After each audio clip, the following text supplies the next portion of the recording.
আসন্ন জাতীয় নির্বাচনের প্রেক্ষাপটে রাজনৈতিক অঙ্গনে নতুন আলোচনার জন্ম দিয়েছে স্থানীয় সরকার উপদেষ্টা আসিফ মাহমুদ সজীব ভুঁইয়ার ভোটার নিবন্ধনের খবর। তিনি ঢাকার অন্যতম গুরুত্বপূর্ণ আসন ঢাকা 10-এর ভোটার হতে যাচ্ছেন।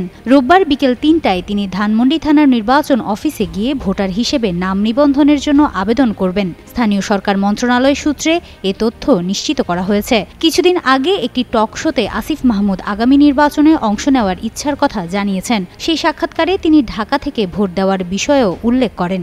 এখন ঢাকা 10 আসনের ভোটার হলে তিনি এই আসন থেকে প্রতিদ্বন্দ্বিতা করার বিষয়টি আরও প্রাসঙ্গিক হবে। ধানমন্ডি, নিউ মার্কেট, কলাবাগান ও হাজারীবাগ থানা নিয়ে ঢাকা 10 নির্বাচনী আসনটি গঠিত।